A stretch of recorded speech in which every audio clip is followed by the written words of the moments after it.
right, so my book, Jewish Self-Determination Beyond Zionism, Lessons from Hannah Arendt and Other Pariahs.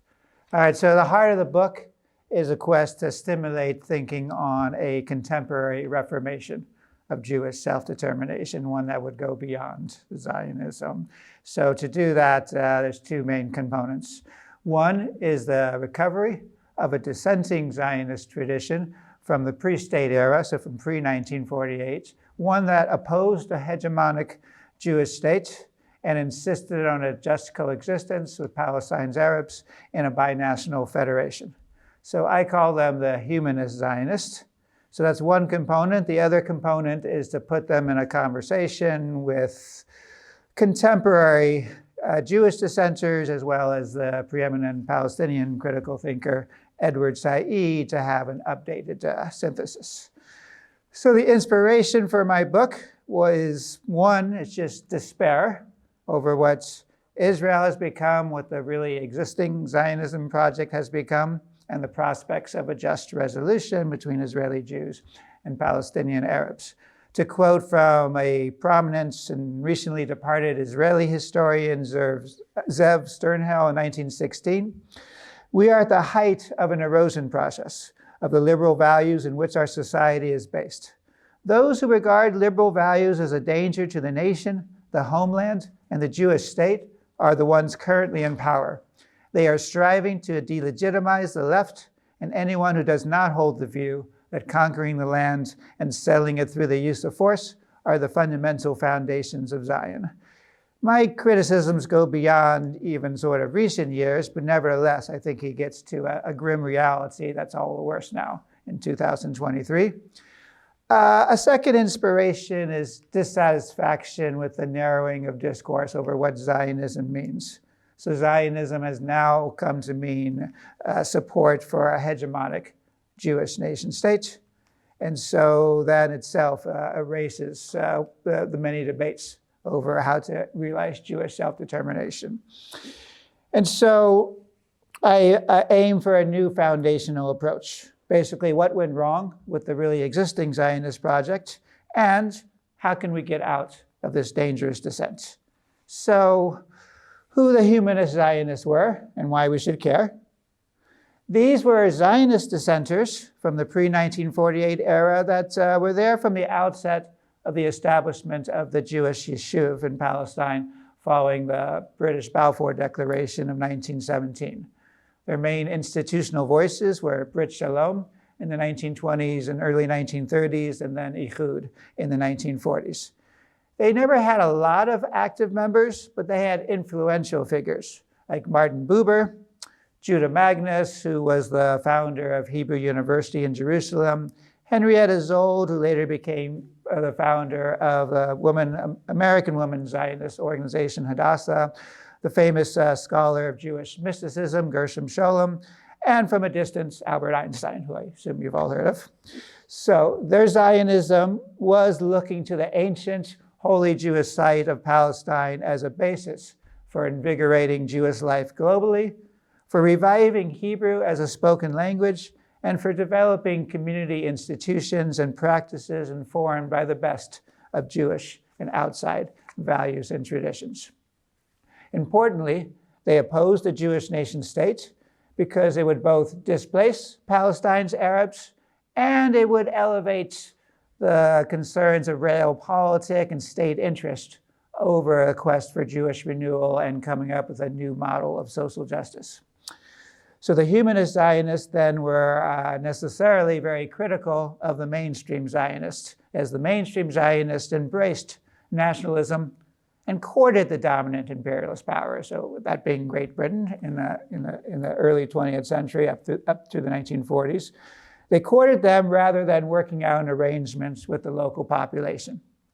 Most of these humanist Zionists came from Central and Eastern Europe, and so they were scarred in the memories of World War I by the devastating impact of nationalism and imperialism in their home countries, and including the impact on the Jewish community, so they didn't want a Zionism that reinforced these dynamics.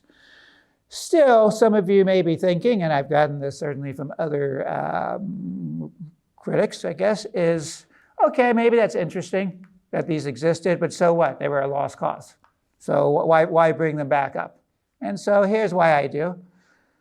They did lose out to the prevailing winds at the time, no doubt, but they were the only ones at the time who offered a program that could accommodate Jewish and Arab self-determination in the same lands. The UN Partition Plan of 1947, by contrast, was not a compromise that could accommodate it. It was a known recipe at the time for war. This was recognized by the Anglo-American Committee that was set up after World War II, which in 1946 wrote that partitioning Palestine into separate states, quote, would result in civil strife, such as might threaten the peace of the world. Well, it certainly threatened the peace of the region, so the partition of late 1947 triggered war and the ensuing permanent displacement of the majority of the Palestinians, now known as the Nakba. The Jewish people did gain a state, but as Hannah Arendt later lamented in Origins of Totalitarianism, this, quote, solution, unquote, quote, merely produced a new category of refugees, the Arabs, unquote.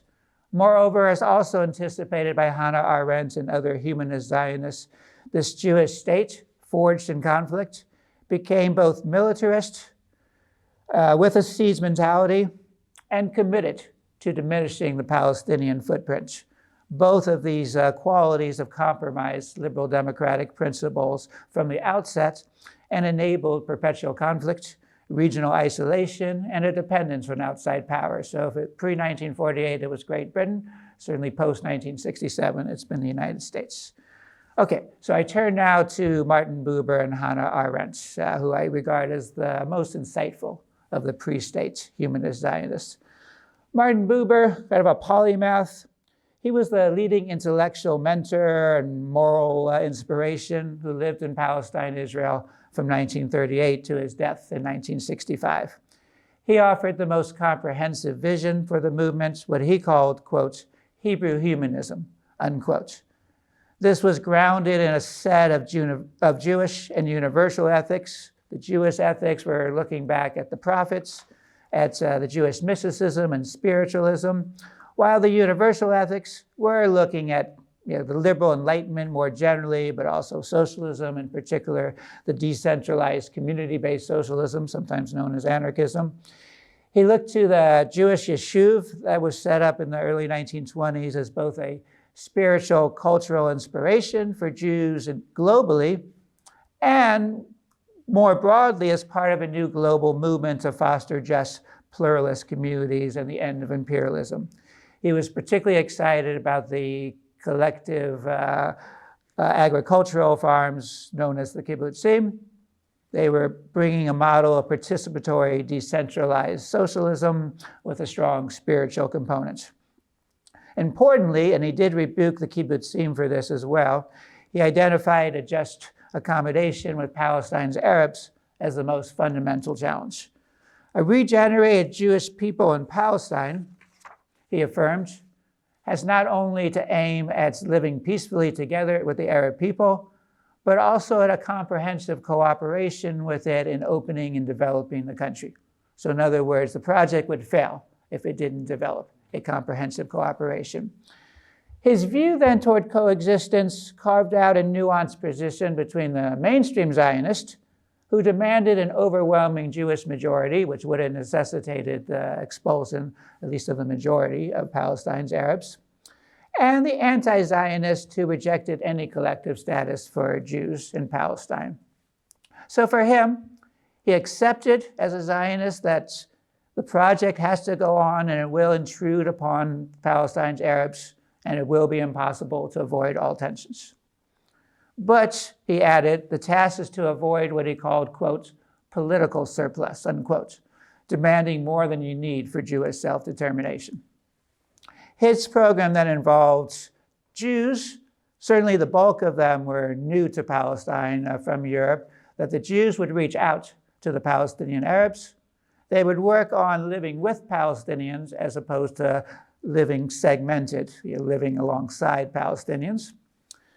They would take the initiative in minimizing the intrusion, working with Palestinians to find an acceptable path forward, where both realize their self-determination aspirations, the ones they really need to fulfill themselves as opposed to a zero-sum game, and to find a synthesis to create a shared binational society. Moving to Hannah Arendt, I see her as the outstanding Jewish iconoclast from the outside. So her value added is one, providing a sophisticated historical context for the European Jewish interaction with the world around it. After all, the bulk of the Jews then lived in Europe, particularly Central Eastern Europe.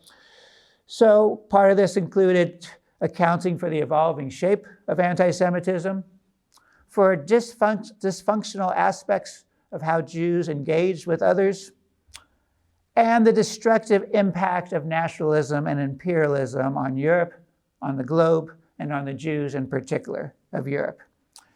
She strongly rejected, so this will be the second contribution, she strongly rejected the homogeneous nation-state model, not just for Palestine, but throughout the world.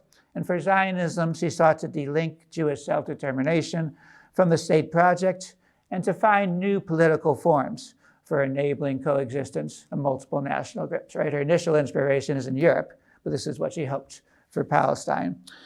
A third value added of Arendt is diagnosing just foundational pathologies of the mainstream Zionist project. One of them is this belief in an eternal anti-Semitism unaffected by politics or historical development. So treating anti-Semitism as something almost demonic, that's apolitical, ahistorical.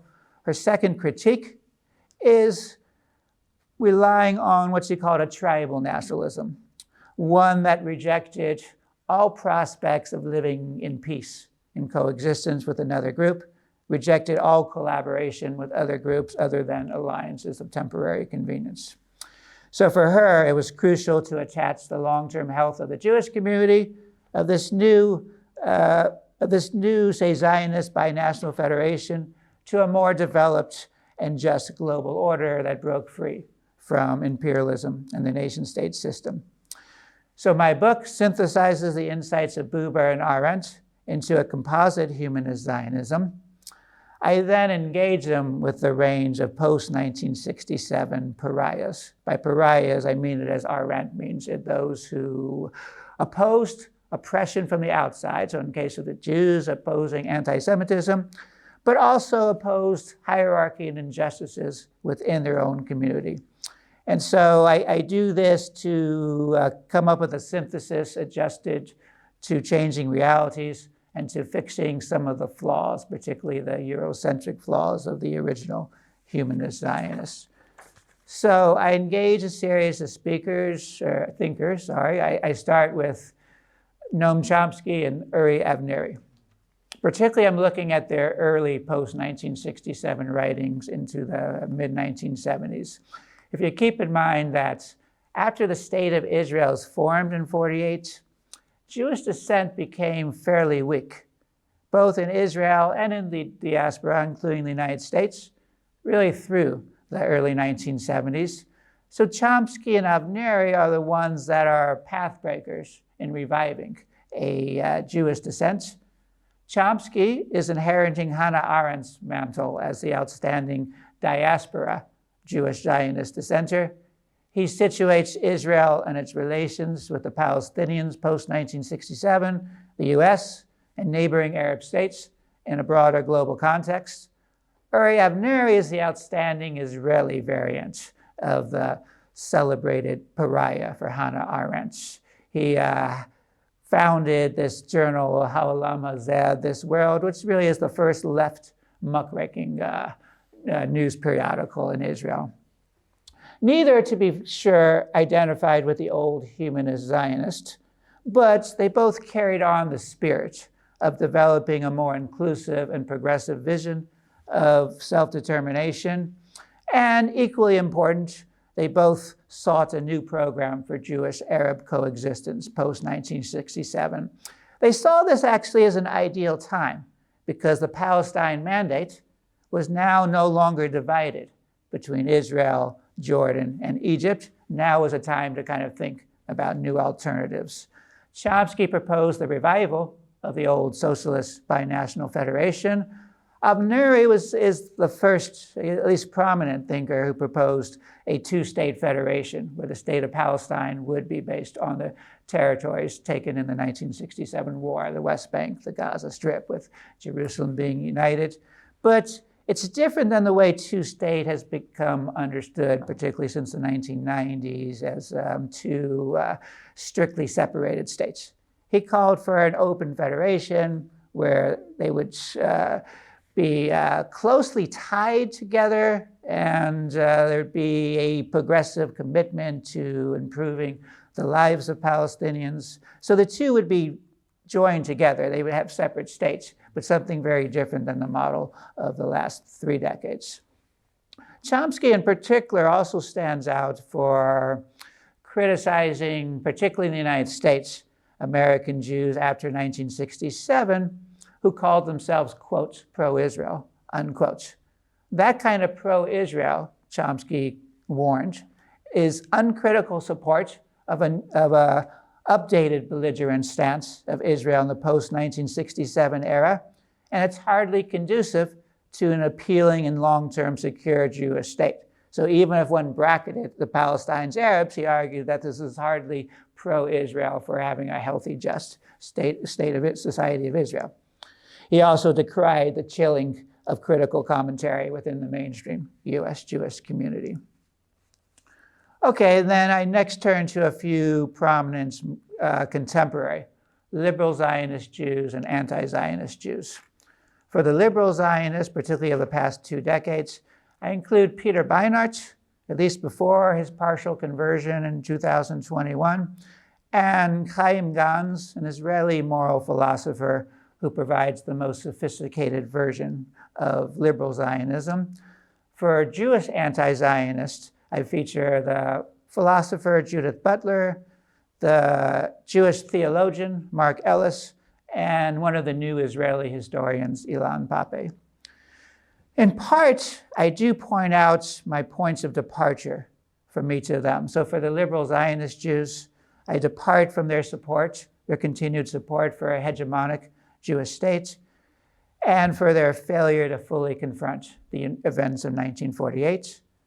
For the anti-Zionist Jews, I depart from their complete dismissal of any appealing aspects to the pre-state Zionist project, and to their general reluctance to set forth a vision of Jewish self-determination for the future and the fear that it would just legitimize settler colonialism. So while I point out these elements of departure, I'm more interested, however, in what I can use from their insights for an updated synthesis. So on the whole, I actually look to see what they offer. So for the liberal Zionists, they've been the best in the last 3 decades for combining a strong critique of the really existing, say, post-1967 Zionist project with support for Jewish self-determination, even if their version of Jewish self-determination is not what I favor. They've also been very good at the care to which they give in asserting the importance of a Jewish state adhering to liberal democratic norms. So some of Israel's human rights groups, including Breaking the Silence and B'Tselem, are motivated by the liberal democratic norms of liberal Zionism. And they've been the best at fairly exhaustive or comprehensive critiques of the post-1967 occupation, the settlers, and its negative impact on the character of Israeli society. So they do have a lot to offer for diagnosing what Israel has become. For the anti-Zionist Jews, they've been the best among the Jewish dissenters for the focus on settler colonialism that's plagued the Zionist project from the outset. They've been the best at giving the central importance to the Nakba, which others have really not wanted to address, including liberal Zionists, at least until recently. They've been distinguished in setting forth the crippling impact of Zionism on the character of the Jewish people globally, so including in the United States. The Jewish theologian Mark Ellis refers to this phenomenon as Constantinian Judaism. That is the Jewish identity in the United States, and this would be true in Great Britain elsewhere, of identifying much of their Jewish identity with championing or defending Israeli policies. And more generally, the anti-Zionist Jews have been the best at insisting on a full reckoning, not just for what happened in 1967, but 1948 and even 1917. All right, so I use them. Next, I move east to Edward Said and Ella Shochat. These two respectively reflect the outstanding critical Palestinian and critical Arab Jewish perspective, both of whom have an added appeal for me of complementing the old humanist Zionists while showing how the humanist Zionist insights can be rescued from a Eurocentrism and a related minimal attention to the experiences and desires of two crucial protagonists in the whole Israel-Palestine-Arab relations. So the Palestinian Arabs and the Arab Jews who lived for centuries with a complex Arab-Jewish identity. So for Edward Said, here's an answer he gave in an interview in 2000 to the Israeli journalist Ari Shavit. They were having a good discussion, and at one point Ari Shavit said, Edward, you sound a lot like an old Jewish intellectual. And Said embraces that. He says, I'm the last Jewish intellectual. All your other Jewish intellectuals are now suburban squires. And I took it to mean a rooted cosmopolitanism, a serious commitment to intellectualism and to dissent, including dissent within one's own community. So the insights I feature from Edward Said are one, his first, the most famous one, was understanding the Zionist project from the perspective of its primary victims, the Palestinian Arabs. His first essay on the topic was titled Zionism from the Standpoint of Its Victims. Second is he gave an affirmative vision, the Palestinian idea, he called it, which is the way Palestinians, particularly in exile, have developed this ecumenical commitment to liberation and pluralism, so it's endured despite being in exile since 1948.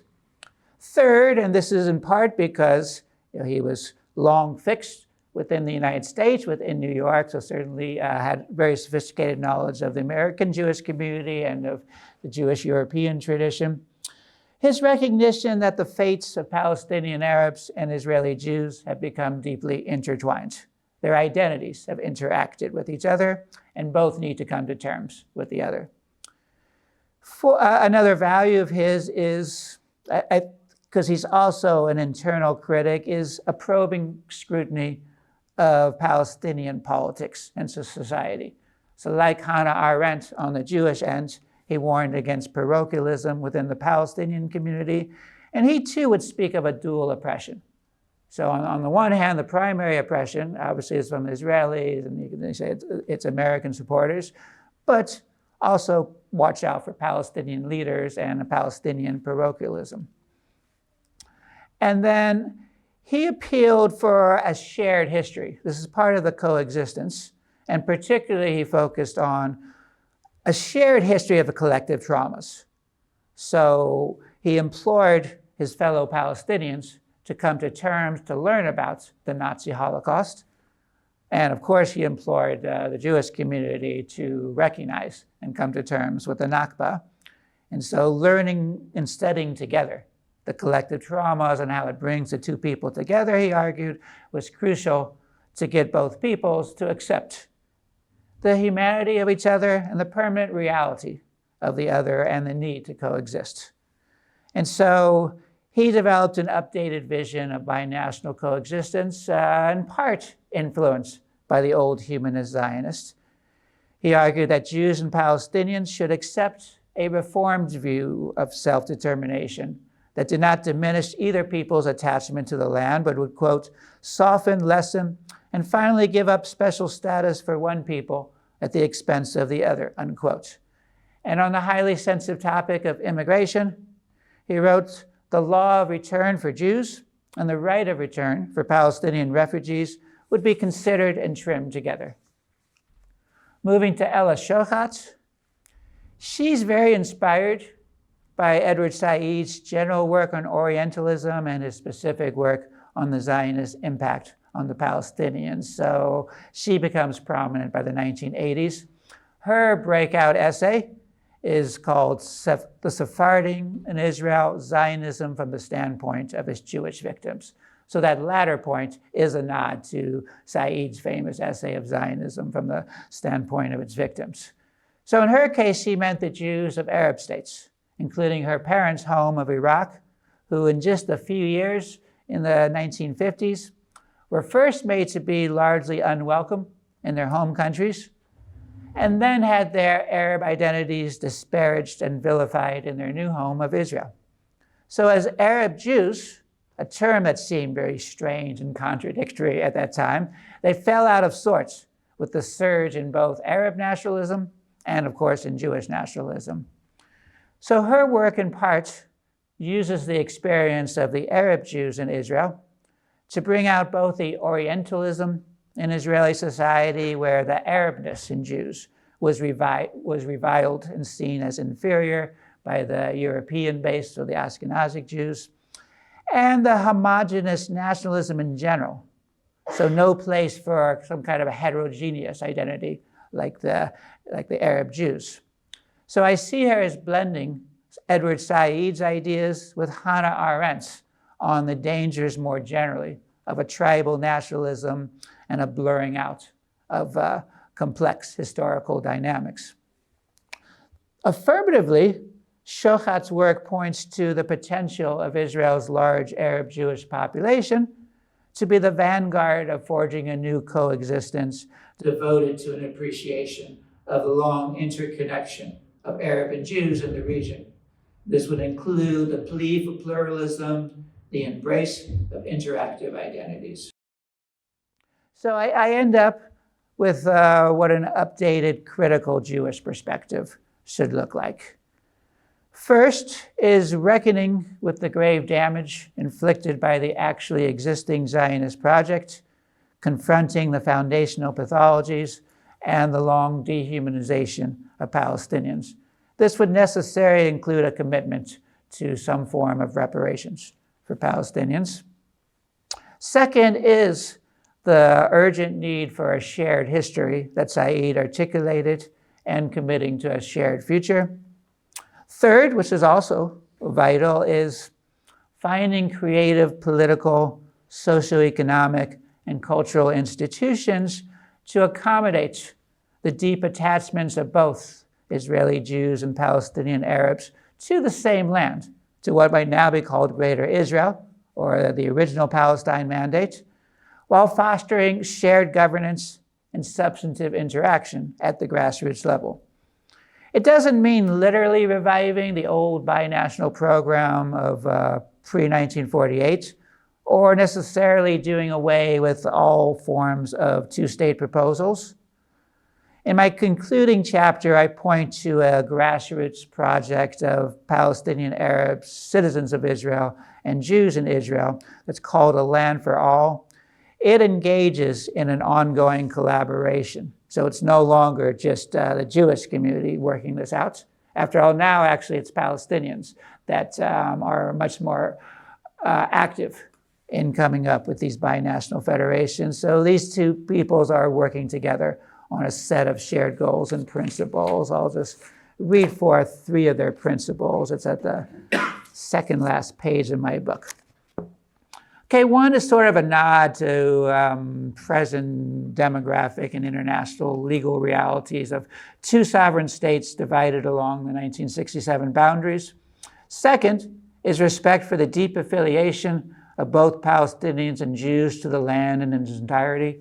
So this would be the case for open borders and making it easy for Israeli and Palestinian citizens to work and travel in the other country.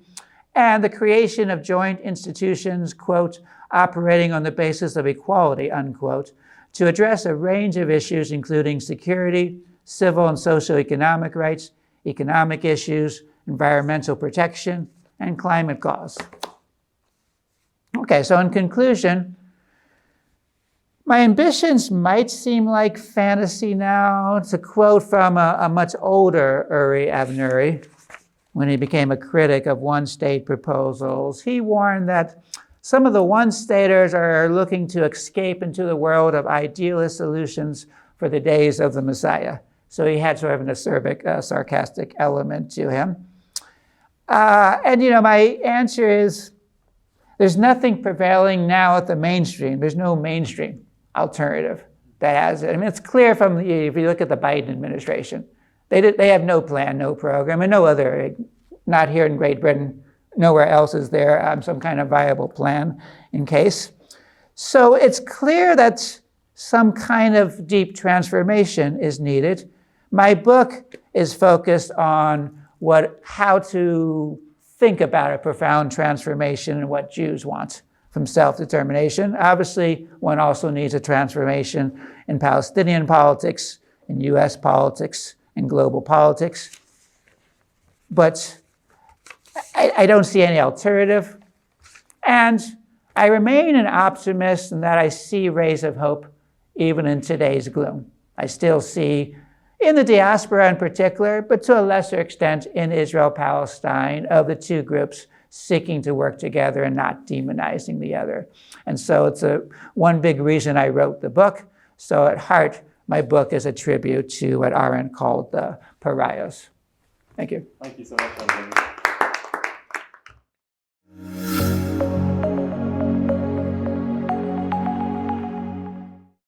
Do we have some questions? I have questions, but please. Yeah. So thank you so much. Okay. That's really interesting. Oh, thank you. Obviously very timely with everything that's happening right now. My question, as you were speaking, it occurred to me, excuse me, as you were speaking, it occurred to me that the way, the semantics of describing people is different. Mm. So we speak of Israeli Jews and Palestinian Arabs, and it's not the same thing. It doesn't reflect each other. So if we were speaking of Palestinians, in reflecting Israeli Jews, we'd be speaking about Palestinian Muslims or Christians. So I just wondered how that plays out and whether it has an impact on what you're proposing. Because the identity of one is different to the identity of the other, and the attachment to the land then becomes different. If you see what I mean. So is part of it just unpacking both the Palestinians and the Israeli Jews? Yeah.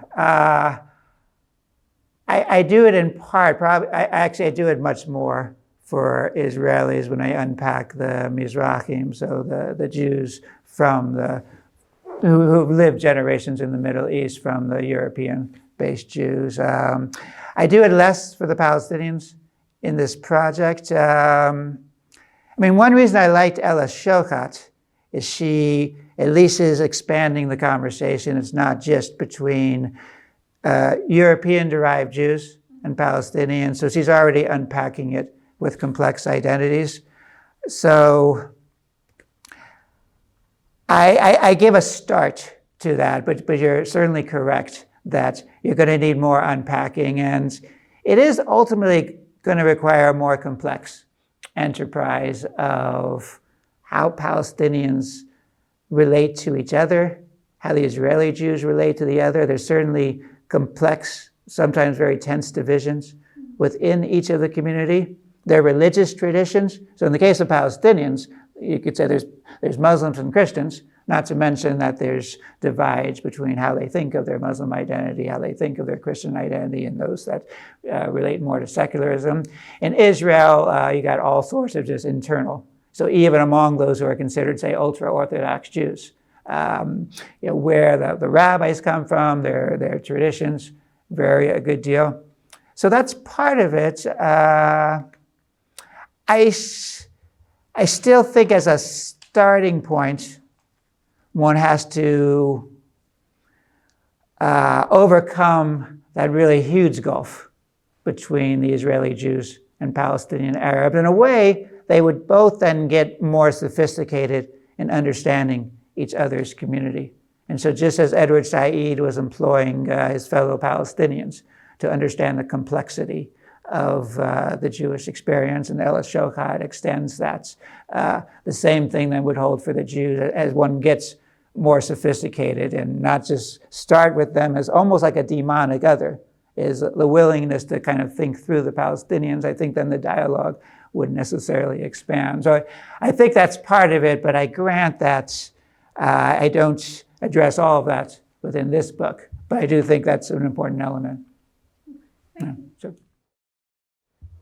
so at the end you move towards a land for all, and they're the way in which they're working towards, the kind of like a confederation kind of. Yeah, exactly. And so it struck me that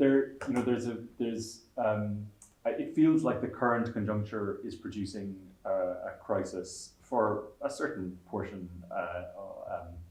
of the world, at least, around that two-state solution, right? Like it's coming to a point where it is. So it's coming to a point where the entire idea kind of falls into crisis, and I think it's an apocryphal quote from Hayek sprang to mind. Oh. I think Hayek talked about like when a crisis comes about, and the ideas which we've used to think about the world are exhausted, then at that point we reach around for various different other ideas, right? And it's the ideas which are lying around, discarded by the kind of the unstoppable force of history, which we reach to, right? And so that was his specific idea around neoliberalism, that actually if it's lying around at the right moment and we can produce the right type of crisis, that we'll reach for neoliberalism. And so I wondered about your strategy, right? So your strategy is to, works from what sounds today like a kind of utopian project, and then, but you then finally work to kind of the incremental steps that some people are taking towards, this kind of idea. And so I wondered if sometimes actually producing or reproducing those ideas as ideas which are lying around, which people might reach for, rather than producing them as something which is incremental, which we can work towards. That there is a strategy sometimes in producing really big ideas. And so I wondered about, some of those kind of binational federation ideas, the one-state solution, which you kind of were a little bit disparaging towards, and whether or not some of those ideas are precisely needed today as that two-state solution, that kind of particular version of the two-state solution begins to collapse as something that could be worked towards. Right, yeah. I certainly, agree that the old prevailing paradigm of some kind of two-state, that seemed like, for me, when I'm first getting active way back in the late 1980s, that seemed obvious. It should be two states, and two states seemed really exciting at that time. It would be a full Israeli withdrawal, it would be getting rid of the settlements, and both communities would have their self-determination, and this would be a path for a more just element. That's what Noam Chomsky eventually comes to that conclusion in the mid-1970s. He drops his call for a binational socialist single state on the argument that the PLO has now moved toward wanting a separate state, and so therefore can work toward two states, but thinking of two states in this progressive way. So it's a reformism that's moving toward a transformation.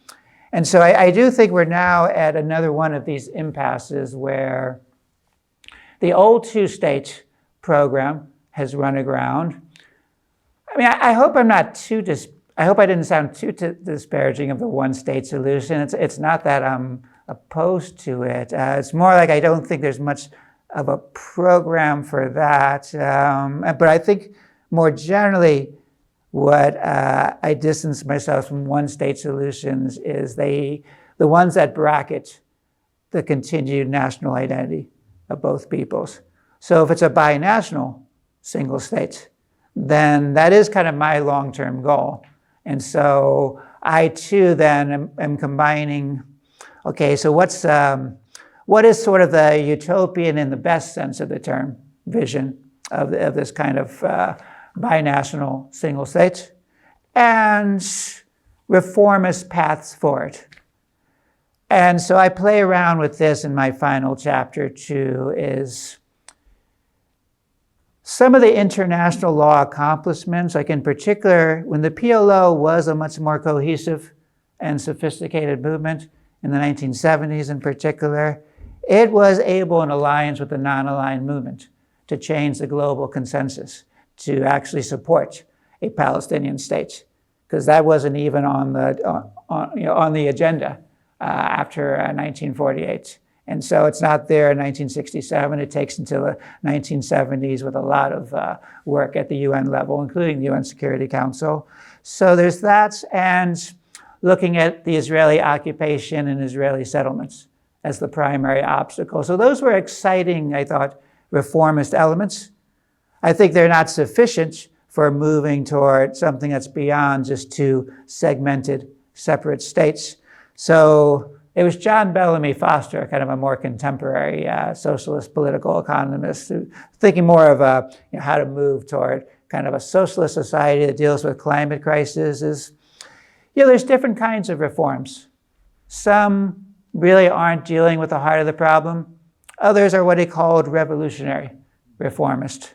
So when I'm looking toward moments of hope, I'm looking toward moments of hope that won't just stay in kind of just small communities that have these exciting ideals, but this would be the building block for a bigger transformation. So yeah, I see my book as just, I suppose, supporting that effort, and in my own humble way, just giving more attention toward thinking about it. Because I think particularly I think this is true for Jews, that in the United States especially, that many more are now critical and willing to dissent, much more open to referring to Israel as apartheid, but still looking for some kind of vision.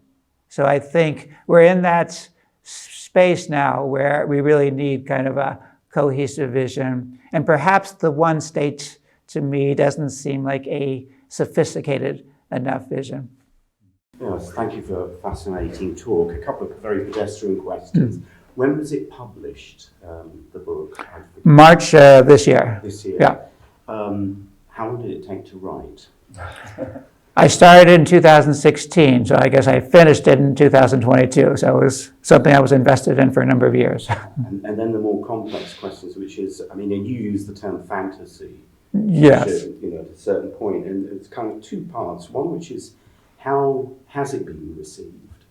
And how ideally might it be received, in the sense of what do you think some of the preconditions for being more receptive to the ideas that you're proposing might be?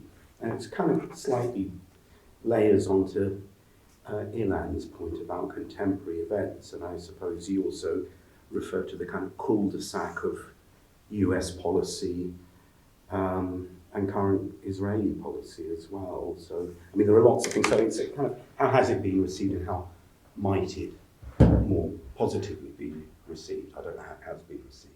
Right, okay. Yeah, it's interesting. At one point, when I was first shopping the manuscript out to different university presses, I was told by a number of presses that, it's interesting, but I don't think it's going to sell. That even university presses have to worry about marketing. And so I was worried that, okay, it's something that's interesting to me. And when I talk to people, but that's obviously skewed, that they seemed interested. Even like some synagogues, I think when there wasn't some pressing tension, they were willing to hear me out because it seemed more abstract and theoretical. It didn't seem like a direct attack on current Israeli policies or even on Zion. I mean, because it was theoretical enough and it was looking at those who called themselves Zionists in the pre-1948 era. So there was openness, but I think people thought it was too removed from politics and publishers. Then the 2021 outbreak of violence in Gaza happens. Suddenly I get several presses that are interested, including Temple University Press that I went with. So this time of tension there, I suppose it's the editors thinking that, yeah, there actually might be some interest for these new approaches. And here now in 2023, I am already getting some interest when it comes out. But the interest goes way up with October 7th. And so it's odd how to think of it. The published this for Temple University Press, I think on October 9th, so the Monday after it happened.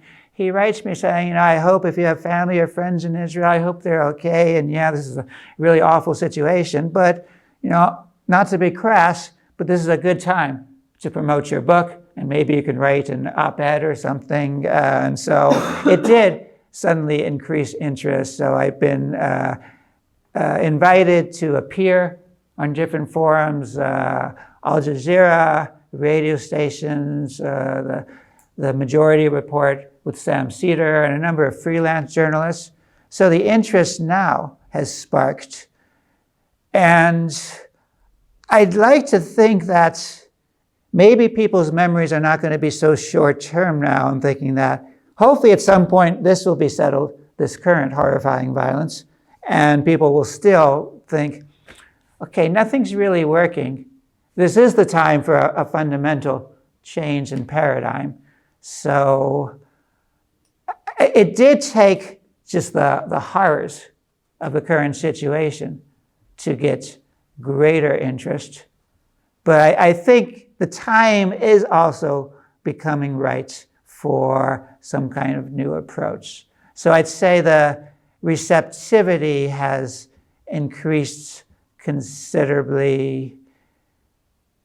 The only thing that's gone down is among mainstream Jewish organizations. They're now just very suspicious of anything that smacks of being critical of Israel and of Zionism. So their receptivity has gone down. So I'm less likely to be able to present this book at mainstream, particularly American Jewish ones. Or I even hoped, I toyed with going to Israel to be able to present that book, but that would be impossible now. I wonder if one of the questions which I mean, you kind of touched on at various stages, but which is, I guess, underlies a lot of the work is the kind of enduring and remarkable power of nationalism. Mm-hmm. And so, thinking about Arendt in particular and her writings on nationalism, I wonder if there's something to be said there around that question of disarticulation, nation and state, something which you even maintain when you talk about a binational state. Is that just something which is beyond the realms of possibility to disarticulate nation and state, or is it something which you kind of see as important? Oh, I certainly see it as crucial to disarticulate. I even think about, am I a Zionist? Even like coming up with the title of this book, should it be Jewish self-determination instead of Zionism as an alternative? I went to beyond Zionism, and that's, if Zionism originally just meant Jewish self-determination and didn't originally mean a Jewish nation state, then I consider myself a pro-Zionist. But once it's become so closely associated with a hegemonic nation state where the Jewish people have both in law and in symbolism a superior position over others, particularly the Palestinian Arabs, then I would be anti-Zionist. And so the need to delink nationalism. So I don't want the part that just tries to just make, or hopes to just make this just kind of a separate ethnic identity with no political institutional relevance. I think this is not just true for Israel-Palestine, but in much of the world, is that one still needs to come up with these creative political, socioeconomic institutions where distinct national groups can coexist. I mean, the hope was they could just form, a new, let's say, a new Uganda, a new Syria or something, or here. I think Avneri hoped for just a new Hebrew identity. I think that's perhaps neither viable, maybe not even desirable, to just fully merge into some new united identity. I think the ability to shape and develop, understanding that these are complex, fluid identities, and as you said, there's splits there's further divisions, within each of them, but something that allows for separate national identities with a complexity within them, but also has both a protective role to prevent any one national group from dominating the other. So that was one of Arendt's big concerns, and one of the things he's proposing a federation to make sure that no national group can dominate. But she knew that that wasn't sufficient nor desirable, as one also needed where these peoples could actually, in ways, celebrate the interaction and the diversity. And so I think that model is more essential than ever. And so it's not just limited to Israel-Palestine. I sort of take some optimism in I take inspiration, maybe not optimism, but I take inspiration from what the Kurdish-led movement in northern Syria has been trying to do since 2011, is they have actually this confederation system where they're no longer calling for a Kurdish nation state, but some kind of confederation. And it's a very elaborate set of institutions they have. And so I think something like that is the way to go. I toyed with having a section on that in my final chapter, but I finally just wanted to get the book done. And so. Brilliant. Thank you very much. Oh, thank you.